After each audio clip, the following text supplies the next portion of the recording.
Ce sur quoi il est prêt aujourd'hui et il défend copieusement ça, c'est sur l'avortement.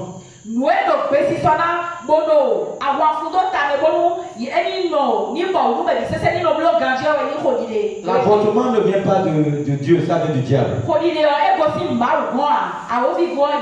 Alléluia. Amen.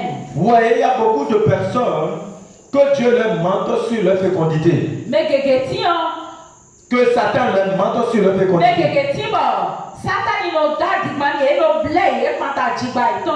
Surtout lorsque la prière d'une mère est d'avoir un enfant.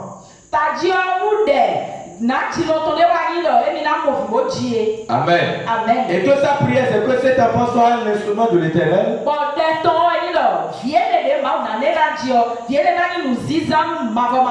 Il est contre cela. Suis-moi très bien. Si tu comprends ça ce soir, même si tu n'es pas dans le cas que quelqu'un vient te parler de ça, tu pourras l'enseigner.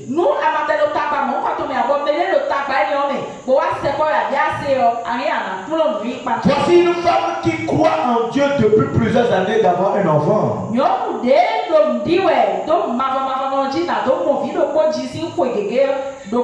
Et finalement, elle tombe enceinte. Amen. Au cas où tu espères le feu des entrailles, reçois ton bébé miracle au nom de Jésus. J'ai dit, reçois cela dans le nom de Jésus-Christ. Amen. Soudain, elle constate quelques pertes de sang. Bien évidemment, je sais que vous pensez déjà à la perte du bébé.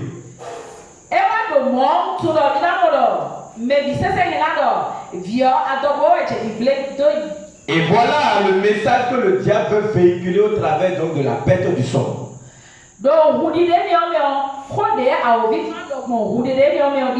Et c'est par là qu'il parvient à avoir beaucoup de femmes.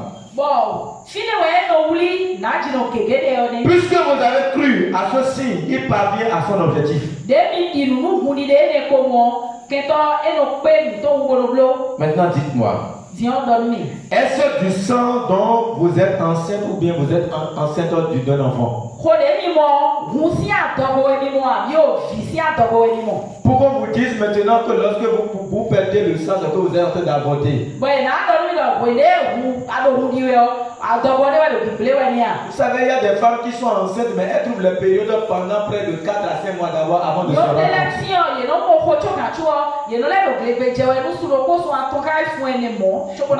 Dieu est obligé de cacher ça pour beaucoup de personnes parce que si entre-temps, elle voyait le sang, elle va dire qu'elle est en train de faire l'avortement.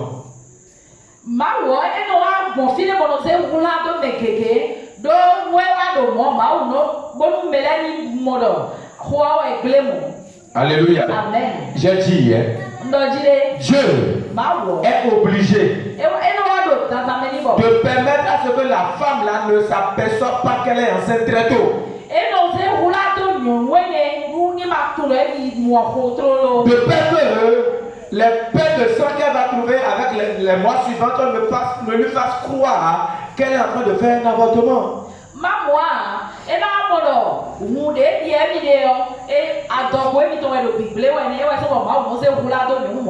Alléluia. Amen. Le sang que vous avez, vous perdez, n'est pas de l'avortement, c'est vous qui lui avez donné ce nom.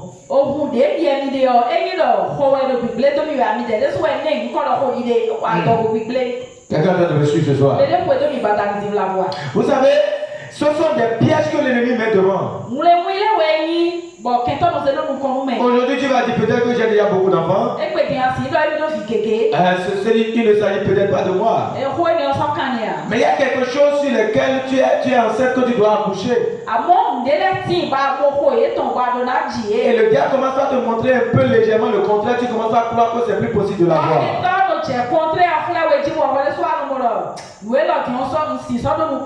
Écoute-moi très bien. Que vous perdiez du sang pendant votre grossesse n'a rien à voir avec votre enfant qui est dans votre ventre.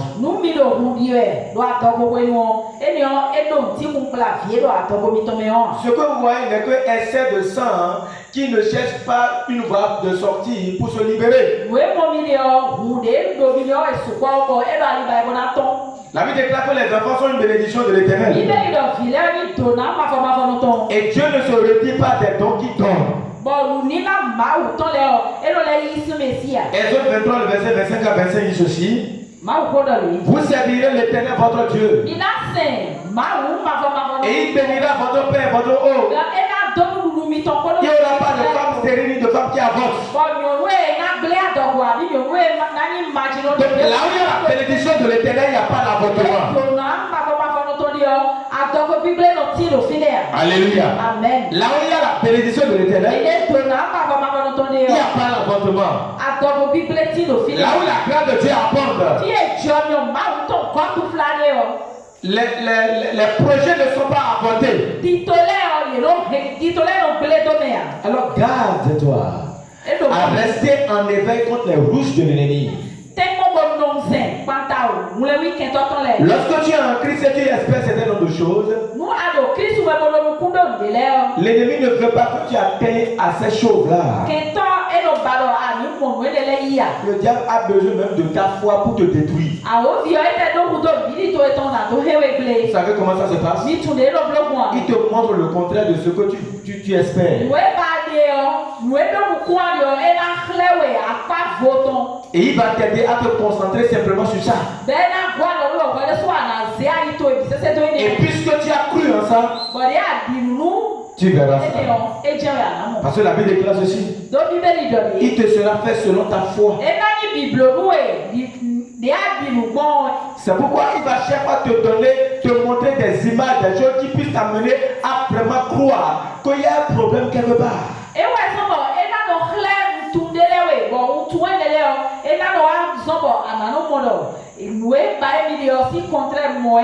Alléluia. Amen. Gloire à Dieu. Alléluia. Deuxième ruse de l'ennemi. La mentalité de souffrance. Jésus dit ceci dans Matthieu chapitre 11 verset 29. Prenez mon joug sur vous et recevez mes instructions, car je suis doux et humble de cœur, et vous trouverez du repos pour vos âmes. Voilà ce que Jésus-Christ affirme. Et vous allez voir les chrétiens qui disent ce n'est pas facile.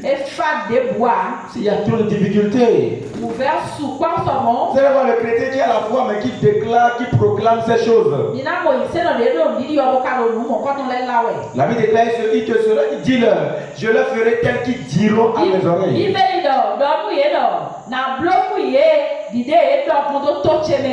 Il dit, ne dis pas, l'ange c'était une erreur. Et la Bible déclare que nous allons rendre compte de toutes les paroles des mauvaises paroles que nous aurons prononcées.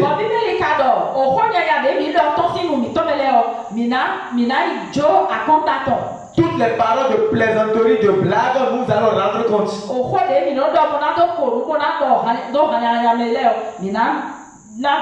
Donc tout ce que tu dis sur ta propre vie, ça a des effets. Tu as l'habitude de dire quelque chose, hein? As-tu jamais lu dans la Bible et Jésus-Christ blaga avec ses disciples?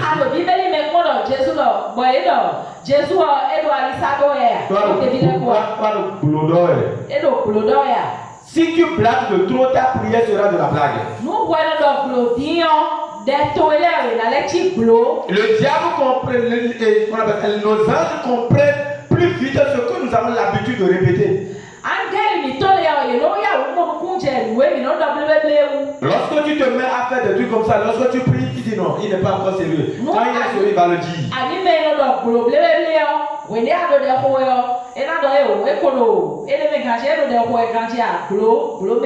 Il y en a qui pensent que les difficultés qui traversent ont de sens dans la vie chrétienne. Et cette personne va vous dire, mais c'est normal de souffrir. Il faut accepter de souffrir. Écoute-moi très bien. Ce que tu acceptes va rester longtemps dans ta vie. Plus tu l'acceptes, plus il restera. Lorsque tu commences par t'amuser avec un serpent, il va amener d'autres serpents dans ta maison. Même si vous voyez des troubles sur votre chemin, le propriétaire du chemin a dit que le chemin est facile. Il est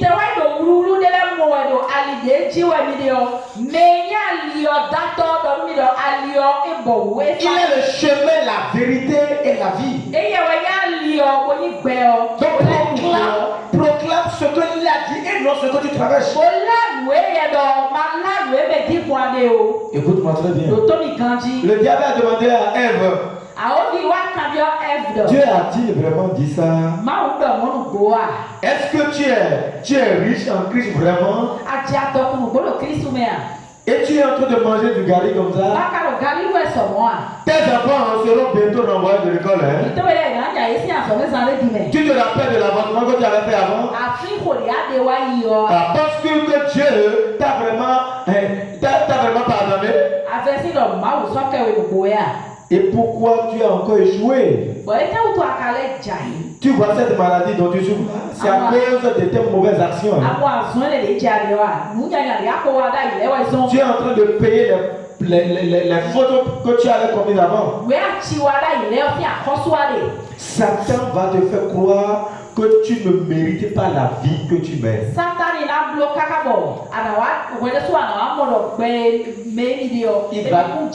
Il va te dire que tu mérites mieux la souffrance que la bonne vie. Il va dire à tes oreilles, crois-tu que c'est aussi simple comme ça? La maladie de ta famille, là, tu vois, c'est trop dur. Depuis fort longtemps que tu as de prier mal, est-ce que tu vois que si ça a changé, ça restera comme ça? Tu as vu l'autre fois quelqu'un t'a promis là, il t'a encore tourné dos, non? Et il va t'envoyer encore un membre de ta famille pour te dire, oh, on le sait. Tu as de problèmes, non, c'est ça. C'est comme ça pour toute la famille. Alléluia. Gloire à Dieu. Alléluia. Il y a une voie de sortie pour toute situation.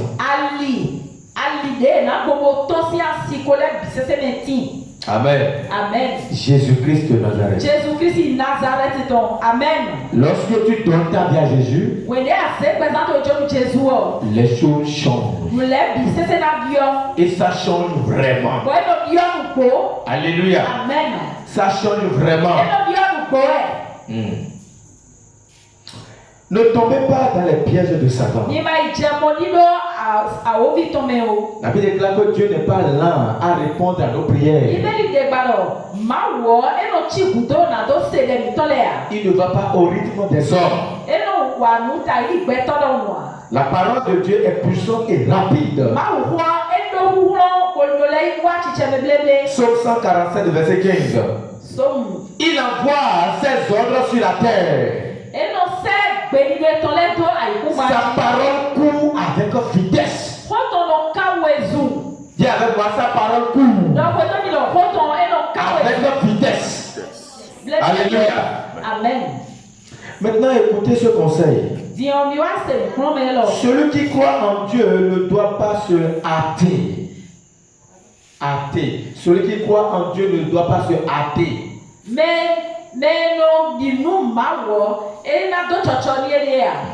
Mieux vaut la fin d'une chose que son commencement. Mieux vaut un esprit patient qu'un esprit hautain.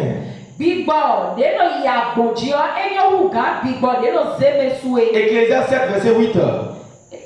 Certaines personnes ont peur de voir la situation changer. Et si ça ne change pas? Et si on me dit que quelque chose allait arriver encore? La peur d'avoir toujours les mauvaises nouvelles. Job 3, verset 25 dit ceci. Ce que je crains, c'est ce qui m'arrive. Et ce que je redoute, c'est ce qui m'atteint.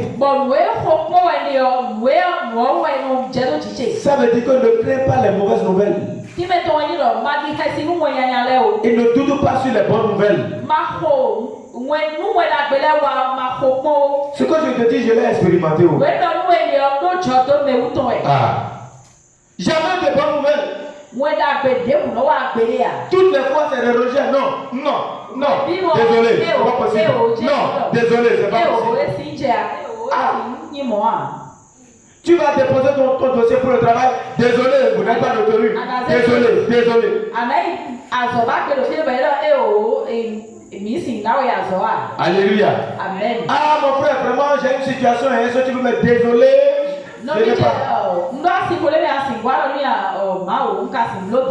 Alléluia. Amen. Tu dois continuer à croire que tout est possible en Christ. À partir de ce soir, toute porte fermée dans ta vie, je déclare l'ouverture de ces portes au nom de Jésus. Répète avec moi à votre voix. Dieu ne m'a pas donné un esprit de peur, mais un esprit de puissance, d'amour et de force. En Christ, je suis héritier, co-héritier de Jésus-Christ. Je suis assis dans les lieux célestes en Christ. Et je suis béni de toutes les bénédictions spirituelles dans les lieux célestes. La grâce et la faveur m'accompagnent tous les jours de ma vie. C'est pourquoi je prospère à partir de maintenant et pour toujours. Au nom de Jésus-Christ. Amen. Donc ne cède pas à la peur. Il va toujours te dire des bizarreries dans l'oreille. Tu peux être en train de conduire, tu vas faire 10 ans maintenant. Tu vas faire 10 ans maintenant. Ou bien tu apprends que autour de toi certaines personnes sont parties, tu vas dire, toi tu vas partir maintenant. Toi tu vas partir maintenant. Est-ce que vous êtes venus au monde le même jour? Vous êtes venus au même période? Et pourquoi devez-vous mourir dans la même période? Alléluia. Amen. Dieu, le plan de Dieu est différent du plan du diable. Gloire à Dieu. Alléluia. Ruse numéro 4. Numéro 3. L'accusation. Dis avec moi l'accusation. Le diable est l'accusateur de nos frères. Apocalypse 12, verset 10. Car il a été précipité, l'accusateur de nos frères, celui qui les accusait devant notre Dieu jour et nuit. Satan est aussi l'accusateur. Il va t'accuser pointant du doigt tous les jours sur les fils de Dieu. Il va chercher à remuer ton passé. Et cette personne n'arrive pas à oublier même le passé. Tu te rappelles de ce que tu fis il y a de cela 4 ans avec ce monsieur. C'est ça qui est à l'origine de tes problèmes maintenant. Et il va continuer encore et encore jusqu'à ce qu'il enlève toute graine de confiance en toi.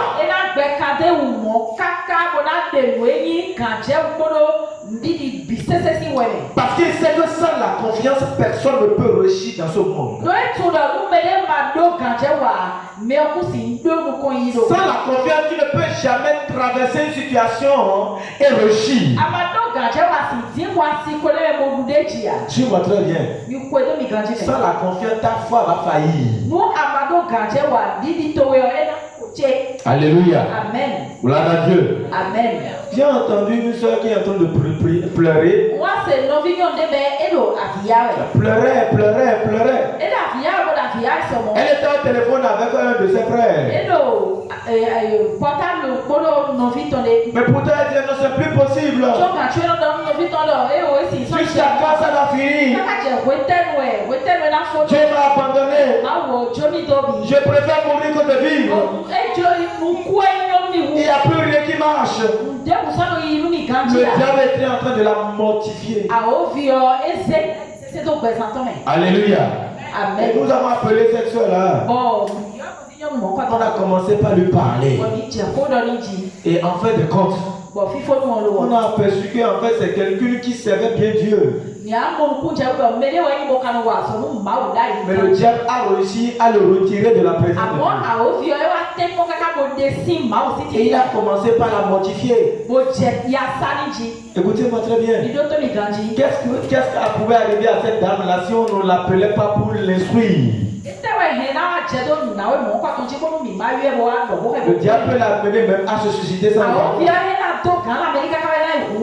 Alléluia. Amen. Toute accusation satanique sur ta vie est brisée.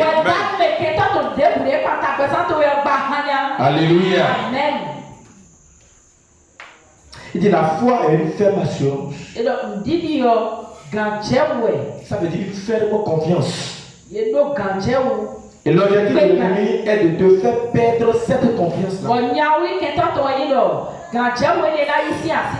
Dieu ne t'accusera jamais. Il pardonne sans délai. Lorsque vous revenez à lui avec sincérité, Dieu comprend. Il pardonne.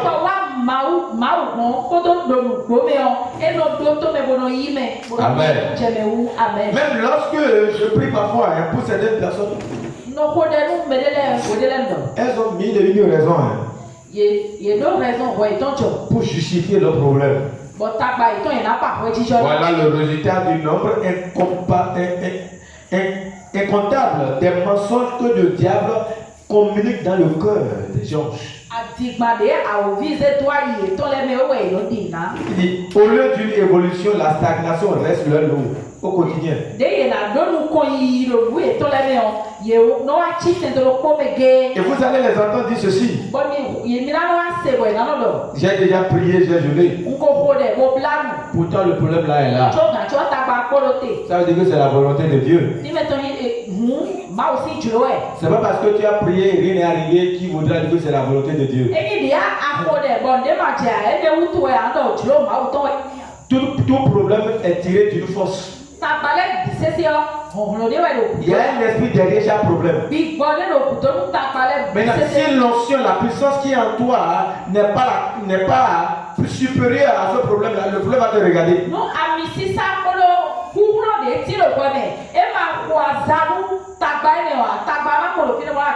Je dis ceci.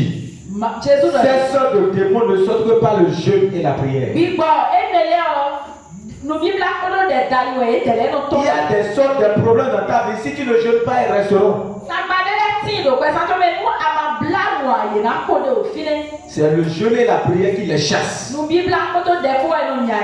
Alléluia. Amen. Lorsque vous parlez de cette manière, c'est que vous avez conclu déjà. Vous avez déjà conclu la situation. Et le diable est content. Le plan du diable est de vous cribler afin que votre foi défaille et que vous ne croyez plus au changement, mais vous croyez plutôt à la souffrance continue.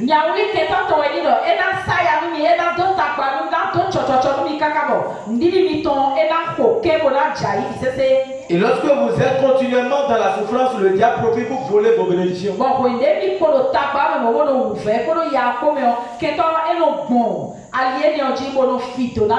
Laisse-moi te dire une vérité ce soir. S'il y a un côté de ta vie où tu es en train de souffrir, sache que c'est dans la main de l'ennemi. Tu dois prier pour récupérer ça. Le jour où quelqu'un est malade, c'est que l'ennemi a pris sa santé. Lorsque quelqu'un est pauvre longtemps, il faut savoir que l'ennemi a pris sa richesse.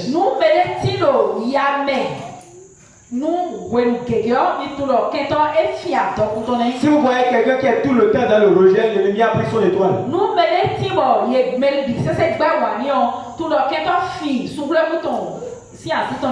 Si vous voyez quelqu'un dans des situations bizarres, écoutez, Dieu, nous pardonnons à nos enfants.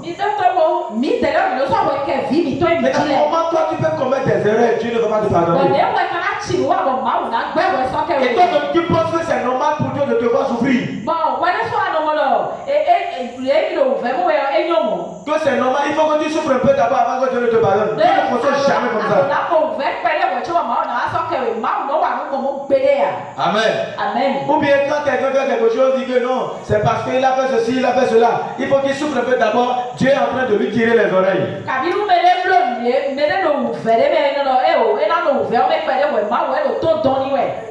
Alléluia. Amen. Dieu est en train de lui tirer des oreilles. Ça vous déclare que personne ne dise que c'est Dieu qui le tente. Même lorsque Job était en train de traverser cette situation, ce n'est même pas Dieu qui était l'auteur.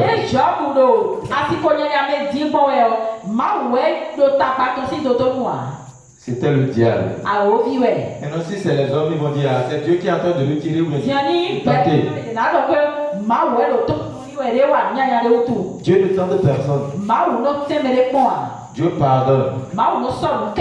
Alléluia. Amen. Quand tu te répands correctement, Dieu lui-même vient à toi.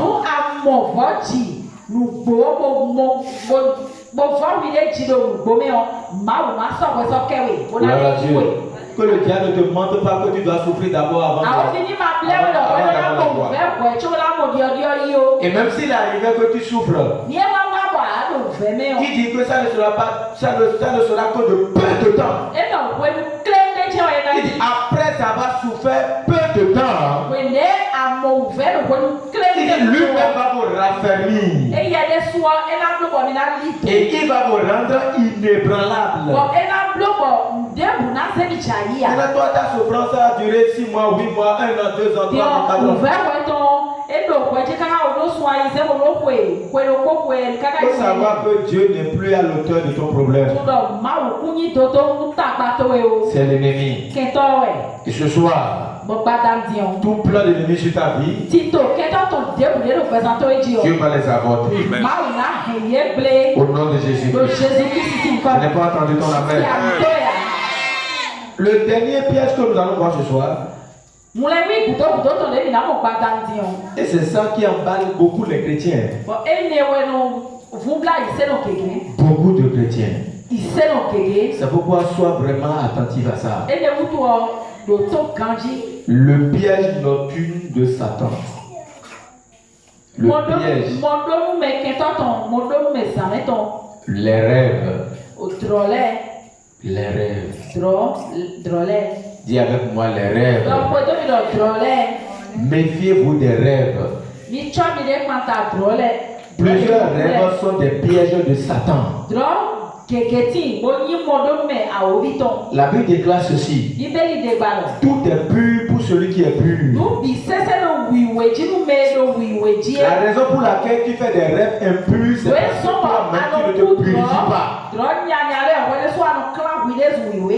La Bible déclare ceci. Si nous disons que nous n'avons pas de péché, nous le faisons menteur. Mais combien de fois tu te sanctifies? Parfois tu passes même toute une journée sans dire Seigneur pardonne-moi tel péché.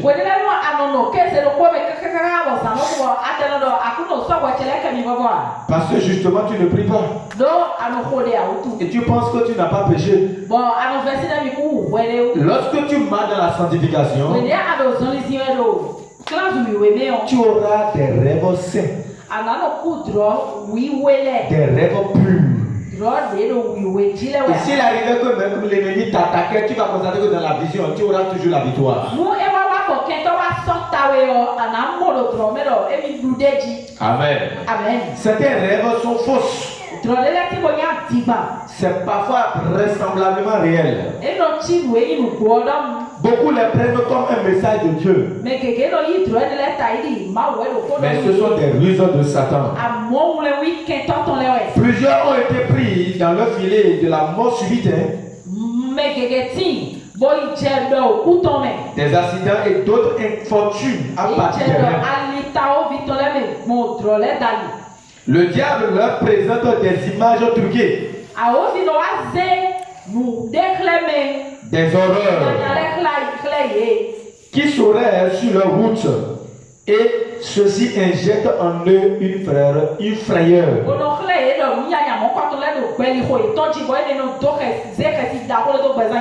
Vous allez entendre quelqu'un dire: mes rêves ne me tombent jamais. Quand je rêve de quelque chose là, ça se réalise toujours. Mes rêves sont infaillibles. Ma tête ne me trompe jamais. Maintenant, demande-moi quels sont ces rêves qu'ils voient. Telle personne est décédée. Et c'est arrivé. Telle personne a fait accident. C'est arrivé. Cette personne est tombée dans le puits. Et c'est arrivé. Telle personne est allée en prison. Et c'est arrivé. La plupart de tous ceux-là qui font de ces gens de rêves, qui sont venus à moi, c'est un esprit satanique qui est en eux.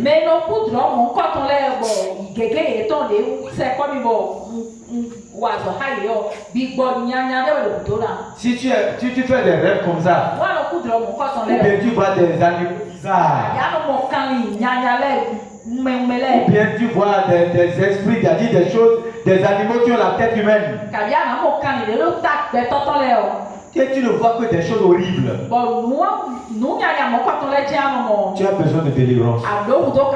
Écoute-moi très bien. Il y a certaines personnes qui font de ce genre de rêves, ils ne voient jamais rien pour eux-mêmes. Ils ne se trompent pas de ces rêves. Ça arrive toujours. Mais lui-même n'a jamais rêvé qu'il est aisé. Lui-même n'a jamais rêvé qu'il a vu le ciel. Lui-même n'a jamais rêvé qu'il a voyagé. Et quand tu regardes ça vient rempli encore de problèmes. De tels genre de personnes ont besoin de la délivrance. C'est pourquoi il ne faut pas que quelqu'un te dise qu'il a rêvé sur toi, sur quelque chose que tu prends en même temps. Si quelqu'un ne marche pas dans la sanctification, ne va pas chercher son rêve. Au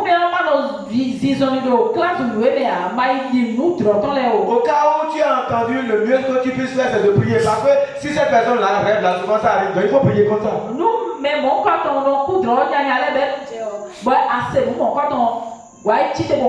Si la personne te dit ça, tu dois te lever et prier. Ce n'est pas au nom de Jésus, ça n'arrivera jamais. Il n'y a pas que ça. Prends du temps pour prier comme ça. Alléluia. Amen. Donc, Dieu, l'ennemi va utiliser des ruses dans les rêves. Il va te dire que telle personne va mourir maintenant. Ça n'a jamais été la volonté de Dieu. Alléluia. Amen. Écoutez ceci. La Bible déclare dans Joël chapitre 2, le verset 28. Il dit à la suite des temps, je répandrai mon esprit sur toute chair. Mes jeunes gens, ils vont avoir des visions. Et les vieillards auront des songes. Alléluia. Amen. Maintenant, les jeunes auront des visions. Les vieillards auront des songes ou des rêves. Maintenant, si toi, tu as des songes, tu as des rêves, ça veut dire que tu es vieux.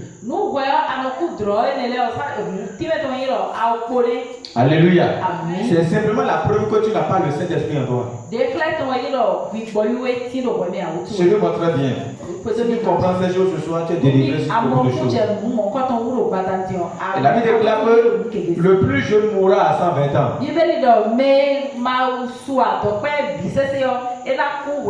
Donc si tu n'as pas 120 ans, tu es jeune. Amen. Amen. Ça veut dire que tu dois avoir des visions et non des rêves.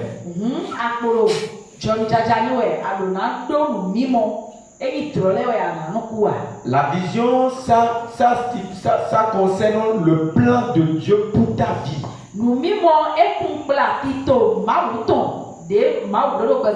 Le plan de Dieu pour son royaume. Tu es en train de prier sur quelque chose. C'est bon que tu rêves que tu vois ton pasteur qui est venu te poser la main dans la vision en train de prier pour toi.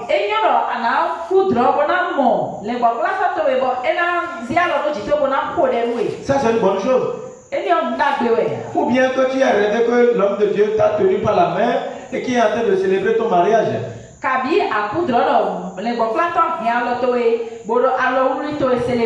C'est de bonnes choses. Ce sont ces bonnes choses que nous devons voir. Parce que ce que tu as vu, auquel tu as cru, tu verras cela. Donc vous êtes très jeunes pour avoir des rêves. Qu'est-ce que ces rêves obscurs viennent faire chez toi? Lève-toi. Réveille-toi, réveille-toi. Tu dois te lever et refuser ça. Les rêves, les visions ou rêves, si tu le veux, parce que ces personnes voient la vision comme rêve aussi.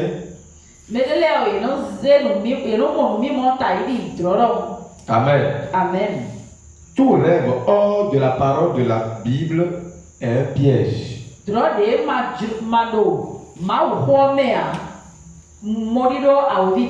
C'est pourquoi le mieux c'est de puiser vos rêves dans la Bible.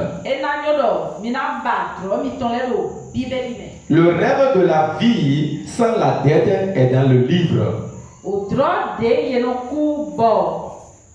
Le rêve de la vie sans dette est dans la Bible.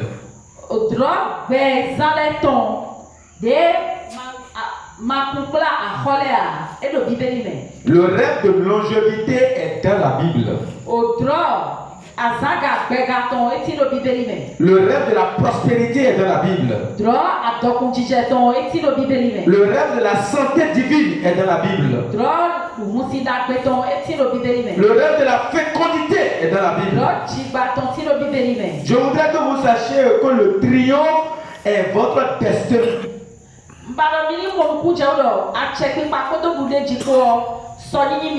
Et que Dieu est plus concerné lorsque vous couplissez sous le poids des difficultés et des afflictions du diable.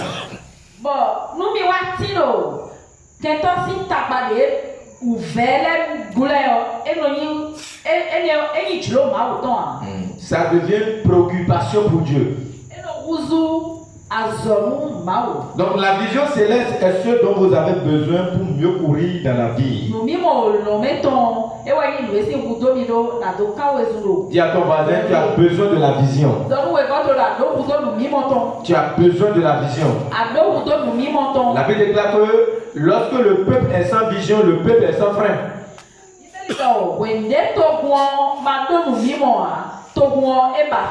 Et non lorsque le peuple est sans rêve. Ce monde est rempli de rêveurs. Je rêve de venir. Je rêve ceci. Mais ces rêves ne viennent jamais. Ce qui te permet d'accomplir ta destinée, c'est la vision de Dieu pour ta vie. Dis à ton voisin, la vision de Dieu pour ta vie. Alléluia. Amen. Donc, arrêtez de rêver. Ayez des visions. Pour terminer, que faire pour gagner, pour garder une foi ferme? Numéro 1, garde ton cœur. Garde ton cœur. Proverbe 4, verset 23. Parce que c'est d'elle que sortent les bonnes choses de la vie. Les bonnes choses viennent du cœur, les mauvaises choses viennent du cœur. Préserve ton cœur pur. Numéro 2. Ayez confiance en Dieu. Hébreux 3, le verset 6. Ayez confiance en Dieu.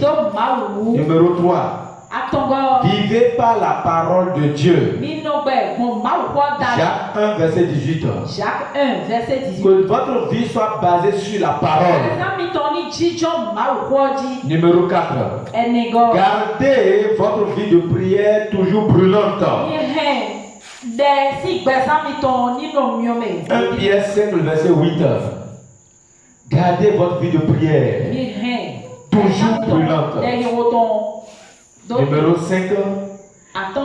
Vivez dans l'amour. 1 Thessaloniciens 4, verset 9.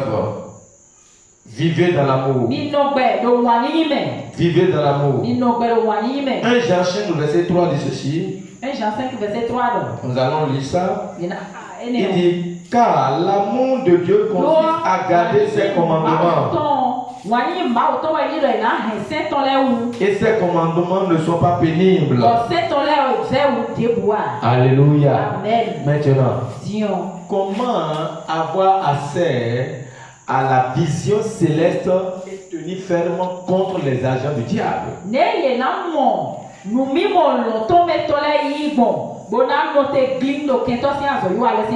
Numéro 1. Tu dois donner ta vie à Jésus. Numéro 2. Tu dois recevoir le Saint-Esprit. Numéro 3. Tu dois aller chercher la vision de ta vie. En demandant à Dieu, Seigneur, pourquoi tu m'as créé? Pour que Dieu puisse te les révéler.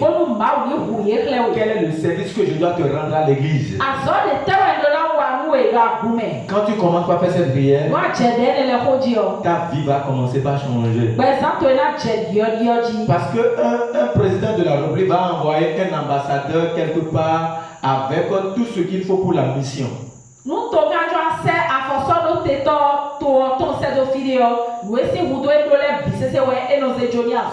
Tu es d'accord avec moi que nous sommes en mission sur la terre? Maintenant, si tu n'es pas dans la mission, où est-ce que tu auras la provision de la mission?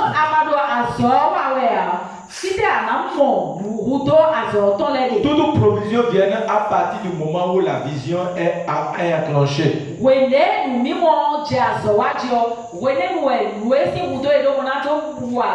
Bien-aimé, demande à Dieu pourquoi tu m'as créé. Qu'est-ce que tu m'as appelé à faire? Alléluia. Lorsqu'il commence, il te révèle, tu commences par faire ça là. Tu ne sauras même pas comment tu auras des bénédictions de partout.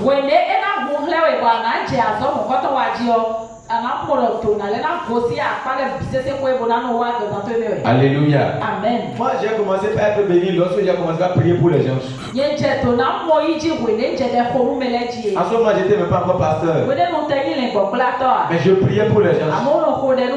Comme on peut m'appeler n'importe où, je prends ma moto, je vais au loin pour prier pour la personne. Je vais au Sénat, je suis ça là, c'est fréquent même, je vais là-bas pour aller prier. Alléluia. Amen. Ah, j'ai mes frères qui est malade à l'hôpital au Sénat, je vais là-bas déjà. Et quand je vais là-bas, je prie pour lui, je prie pour tous ceux-là qui sont dans la salle en même temps. Il y a des choses que tu vas faire aujourd'hui, c'est pour demain. C'est la sécurité de tes enfants et tes arrière-enfants. Mais non, on n'est pas concerné à ça. C'est le rôle des pasteurs. Maintenant, si tu ne peux pas prier pour le frère ou la soeur qui est à côté de toi, comment tu aimes Dieu alors? Le samedi prochain, nous serons là à 8h pour l'évaluation. On verra encore combien viendront pour l'évaluation. Si tu évangélises, tu ne le fais pas pour moi ou tu le fais pour toi-même. Tu le fais pour toi-même. Tu n'as pas le temps de Dieu, mais tu veux que Dieu ait ton temps. Tu as honte d'évangéliser, mais tu veux que Dieu enlève la honte dans ta vie.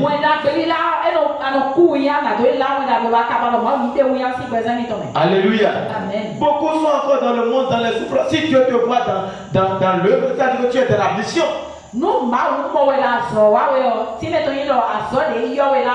Et si tu es dans la mission, il te donnera la provision.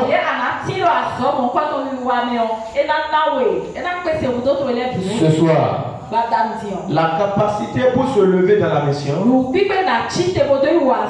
le corps et le sang va nous donner cela. Tiens-toi sur tes pieds.